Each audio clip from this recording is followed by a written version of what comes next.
నమస్తే, welcome to WMN talks.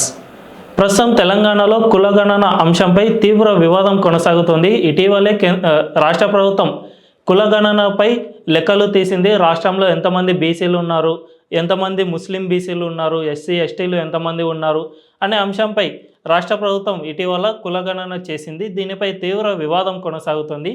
ఇదే అంశంలో ముస్లింలను బీసీల్లో కలపడాన్ని బండి సంజయ్ తీవ్రంగా వ్యతిరేకిస్తున్నారు. తెలంగాణ బీజేపీ ముస్లింలకు బీసీల్లో ఎందుకు కలుపుతున్నారు, వారిని ఓటు బ్యాంకుల్లో భాగంగానే వారిని చూస్తున్నారు కాబట్టే వారిని బీసీలో కలపడానికి ప్రయత్నాలు చేస్తున్నారు అని కేంద్ర మంత్రి బండి సంజయ్ చెబుతూ ఉన్నారు. అయితే ముస్లింలలో బీసీలు లేరా, ముస్లింలను బీజేపీ ఎందుకు వ్యతిరేకిస్తుంది, వారికి బీసీ కోటా ఇవ్వకూడదా, బీజేపీ అసలు ఏం చెబుతోంది అనే విషయాలను ఇప్పుడు చూద్దాం.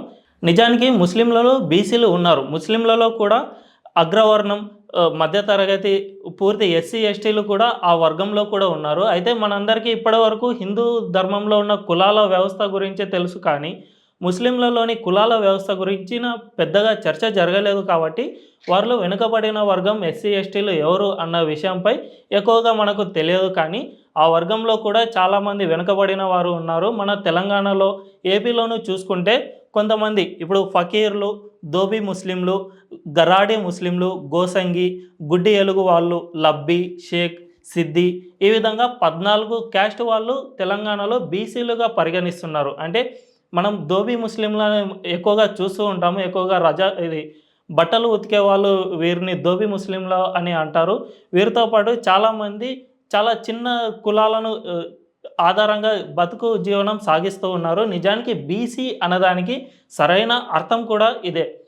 మన సమాజంలో చాలా వరకు, అంటే ప్రాచీన భారతం నుంచి ఇప్పటి వరకు మన సమాజంలో కులాలు అన్నది మన సమాజాన్ని నడిపించాయి. ప్రతి ఒక్కరి నైపుణ్యం ఆధారంగా ఈ కుల విభజన అనేది జరిగింది. చాలామంది కుమ్మరి తయారు చేసుకునే వాళ్ళు, అంటే కుండలు తయారు చేసేవాళ్ళు, మగ్గం నేసేవాళ్ళు, ఇటువంటి వాటిని ఆధారంగా చేసుకుని ఈ బీసీ అనే కాన్సెప్ట్ ఉత్పన్నమైంది. అంటే వీరు ఈ కులాలను ఎంతగా చేస్తున్నా కూడా ఒక వ్యక్తి ఒక రోజులో ఎన్ని కుండలు చేయగలడు, మహా అంటే ఒక 30 కుండలను అయితే తయారు చేయగలడు. ఆ 30 కుండలను అమ్మితే ఎంత డబ్బు వాపస్ వస్తుంది? ఒక 300 వరకు, అంటే ఇప్పుడున్న కూలీ చాలా తక్కువ కాబట్టి ఒక 300 వరకు వాపస్ వచ్చే అవకాశం ఉంది. అంటే అతని రోజువారీ ఆదాయం కేవలం 300 మాత్రమే. సో అతను రోజుకు ఎన్ని కుండలు తయారు చేసినా ఆ ఆదాయాన్ని మించలేడు. కాబట్టి వీరందరూ సమాజంలో చాలా వెనుకబడిన వర్గాలకు చెందినవారు అని బీసీ కాన్సెప్ట్ను రైజ్ చేశారు. మొట్టమొదటిసారిగా బీహార్లో మండల్ కమిషన్ను తీసుకువచ్చారు. సో ఈ విధంగా బీసీ అనే కాన్సెప్ట్ ఉత్పన్నమైంది. మన దేశం మొత్తంగా బీసీల్లో కులాలను సెగ్రిగేట్ చేసి వారికి రిజర్వేషన్లు ఇస్తూ వచ్చారు. అదేవిధంగానే ముస్లింలలో కూడా చాలామంది కుల వృత్తిని ఆధారంగా చేసుకునే జీవనం సాగిస్తూ ఉన్నారు. దోబీ ముస్లింలు అంటే వీరు ఎక్కువగా బట్టలు ఉతుకుతారు. ఈ విధంగా చాలామంది కుల వృత్తిని ఆధారంగానే చేసుకుని వారు బతికేడుస్తున్నారు. కాబట్టి ముస్లింలలో కూడా బీసీలు ఉన్నారు.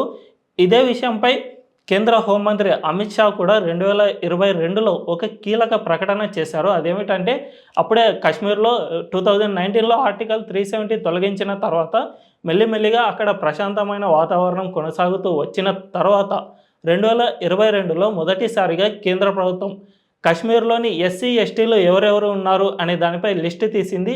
ఆ ఎస్సీ ఎస్టీల్లో పహారీ ముస్లింలకు కూడా రిజర్వేషన్లు కల్పిస్తామని కేంద్ర హోంమంత్రి అమిత్ షా కీలక ప్రకటన చేశారు. అంటే అమిత్ షానే ముస్లింలలో ఎస్సీ ఎస్టీలు ఉన్నారు అని గుర్తించారు. కాబట్టి ముస్లింలలో కూడా బీసీలు, ఎస్సీ ఎస్టీలు కూడా ఉన్నారు. అయితే బండి సంజయ్ దేనిని వ్యతిరేకిస్తున్నారు అంటే ప్రస్తుతం మన ఏపీ, తెలంగాణ, ఇటు కర్ణాటకలో కాంగ్రెస్ ప్రభుత్వం అధికారంలో ఉన్నప్పుడు ముస్లింలను గంపగుత్తగా ఒక బీసీల్లో చేర్చి వారి మొత్తం వర్గానికి ఓటు బ్యాంకుగా తయారు చేసుకుని వారికి రిజర్వేషన్లు కల్పించింది. అంటే ముస్లింలలో అగ్రవర్ణాలకు కూడా బీసీల్లో చేర్చి వారికి ఓటు బ్యాంకును కల్పించింది. దీనినే బండి సంజయ్ కూడా వ్యతిరేకిస్తున్నారు. ఏపీ, తెలంగాణలో ఉమ్మడి రాష్ట్రం ఉన్నప్పుడు వైఎస్ రాజశేఖర్ రెడ్డి 4% రిజర్వేషన్లను కల్పిస్తూ వీరందరినీ, అంటే ముస్లిం వర్గం మొత్తాన్ని బీసీల్లో చేర్చారు. దీనికి బీసీ కమిషన్ నుంచి ఎటువంటి ప్రాతిపదిక తీసుకోకుండా, వారి పర్మిషన్ కూడా తీసుకోకుండా ఏకంగా గంపగుత్తగా వారిని బీసీలో కలిపారు. దీనినే బీజేపీ వ్యతిరేకిస్తుంది. అంటే ముస్లింలందరికీ గంపగుత్తగా రిజర్వేషన్లు ఇవ్వడం చాలా వరకు తప్పు.